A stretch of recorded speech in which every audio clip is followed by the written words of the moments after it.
qual o jeito errado de se liberar desses emaranhamentos sistêmicos ou familiares? Cássia, qual o jeito errado de fazer isso? Eu vou explicar. Então, gente, eu sinto informar para vocês, mas nesses casos, dificilmente uma psicoterapia tradicional ou qualquer tipo de terapia holística, assim, tem terapias que vão conseguir ajudar, mas a gente tem uma terapia específica para isso, tá? Vai conseguir te liberar dessas questões. É por isso, gente, que tem pessoas que fazem 10 anos de terapia e não muda nada. Não consegue se liberar daquele padrão, não consegue se liberar daquele hábito, sabe? Você vai lá semanalmente conversar com o teu psicólogo, o teu psicanalista, e por anos e anos, e não vai resolver o seu problema. E se for algo sistêmico, é que não vai conseguir mesmo. Tá? Então, é tanto que hoje eu trabalho atualmente em parceria com alguns psicólogos, onde os casos em que os tratamentos eles não evoluem, elas me indicam para os clientes, e após uma sessão comigo, eles retornam para acompanhar a evolução, e em pouco tempo eles conseguem ter avanço no quadro psicológico, sabe? Infelizmente, só psicoterapia não resolve, tá? E, Cássia, qual o jeito certo de se liberar desses emaranhamentos sistêmicos? Como que eu consigo fazer? Então, gente, o jeito certo é através da constelação familiar sistêmica, que pode ser feita através de um grupo de pessoas ou individual por meio de bonecos, que é a forma que eu, Cássia, trabalho atualmente, tá? A constelação familiar, ela é um método psicoterapêutico mencionado pela primeira vez por Alfred Adler, que ele era colega de Freud, né? Ele era um médico psiquiatra austríaco, conhecido por formar a escola de pensamento da psicologia individual. Olha que interessante. Todo mundo acha que o Bert Hellinger que criou a constelação. Não, não, não, não, não. Ele foi uma das pessoas que expandiu a constelação familiar. Vou chegar lá. Ele, no caso, o Alfred, ele usou o termo constelação familiar para descrever a estrutura e bem como o papel de cada membro do sistema familiar. O Adler é reconhecido pela comunidade pelos seus conceitos de sentimento de inferioridade e complexo de inferioridade, tá? Os quais ele acreditava desempenhar um papel importante na formação da personalidade de uma pessoa. E a sua teoria se encontrava basicamente em olhar para o indivíduo como um todo, né, integrado, e não só de forma isolada. Ou seja, não é só aquela pessoa, é aquela pessoa, cada indivíduo, ele não vem sozinho. Ele vem carregando todo um campo familiar junto com ele, todo um sistema familiar, né? E a constelação familiar, ela foi então aprimorada e passou a ser aplicada como parte da terapia familiar pela Virginia Satir. Ela frequentemente é conhecida como a mãe da terapia familiar e é a pioneira em trabalhar com o que a gente chama de escultura familiar, que é uma técnica que se originou lá na década de 60, né? Só que até o momento a constelação ainda não era muito popularizada, né? Isso aconteceu só com uns trabalhos desenvolvidos pelo Bert Hellinger a partir dos anos 90, ou seja, todo mundo fala, Raquel, a constelação familiar é muito perfeita, não é, Raquel? Eu sou suspeita, eu amo, gente, olha, ele transformou minha vida, eu amo. Então todo mundo sempre fala, a constelação familiar foi criada pelo Bert Hellinger, ó, negativo, o Bert, ele propagou a constelação familiar.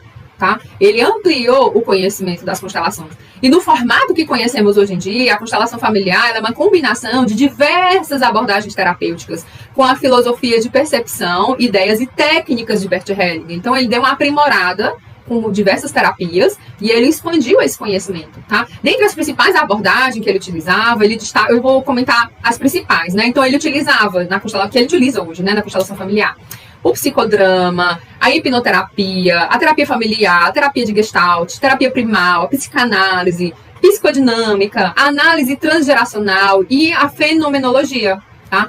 O Hellinger também foi altamente influenciado pelas suas experiências como missionário nas tribos Zulu na África, né? E aos 70 anos, gente, olha que interessante, aos 70 anos ele não tinha nem escrito um livro, não tinha nenhum livro escrito ainda, nada.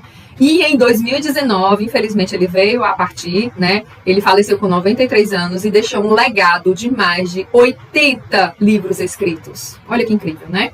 Então, a constelação, gente, ela estuda os padrões de comportamento de grupos familiares, sociais e organizacionais através das suas gerações, como forma de resolução de conflitos, tá? De emaranhamentos familiares, amorosos, profissionais, de qualquer natureza. Gente, a gente pode constelar qualquer coisa. Qualquer coisa. Olha, eu vou contar. Eu já constelei, sabe o quê? Uma cliente veio constelar comigo. Unhas. Ela não conseguia parar de roer unha. Juro, gente, sério. Então, a gente pode constelar qualquer coisa. Você fala, caramba, cara, ela veio... E era um padrão familiar. Era um emaranhado familiar que ela tinha. E depois da constelação, ela conseguiu parar de roer as unhas. Olha que interessante. Então, assim, até esses pequenos detalhes estão ligados a emaranhamentos familiares, tá? E assim, na prática, a constelação ela libera essas questões, né, da nossa mente subconsciente e posiciona os personagens, os representantes do nosso sistema familiar em um cenário em busca de equilíbrio, tá? Então, o grande objetivo da constelação é o que o Bert Hellinger falava, que é fazer o amor voltar a fluir. Ele dizia que quando existia um emaranhamento familiar é porque ali existia uma lealdade doente, um amor doente, né? Então, essa constelação, esse movimento, ele vem para desatar esses nós e fazer o amor fluir através do sistema familiar de uma forma mais tranquila, com mais leveza, tá? Então, quando uma pessoa estranha é convocada, no caso das constelações em grupo, né? Quando uma pessoa estranha é convocada para representar uma família ou uma pessoa do grupo familiar, mesmo que não conheça, ela acaba reproduzindo sintomas físicos e comportamentos parecidos desse grupo ou dessa pessoa, sem necessariamente ela saber de algo a respeito dela. Gente, é muito incrível. Isso acontece porque ao entrar no lugar desse representante da família, nós ativamos o que a gente chama de empatia, né? E a empatia é um instrumento da nossa mente que é capaz de se colocar no lugar do outro e sentir tudo que o outro sente sem mesmo nem conhecer. É muito, muito incrível. Quem já teve a oportunidade de conhecer uma constelação familiar na prática, de participar de grupos de constelação, agora está retomando mais depois da pandemia.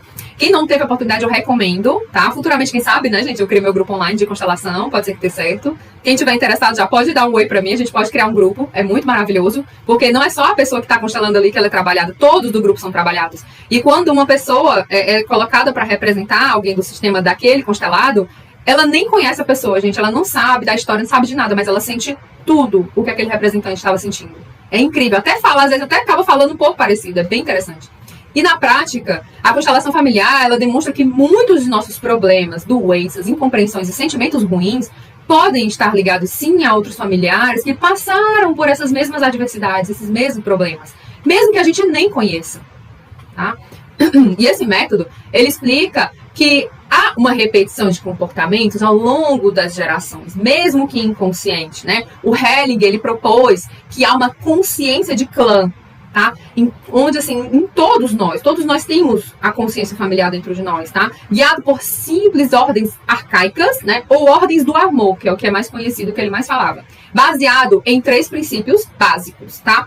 Que é a necessidade de pertencer a um grupo ou a um clã, a necessidade de equilíbrio entre o dar e receber nos relacionamentos e a necessidade de hierarquia dentro de um grupo ou de um clã.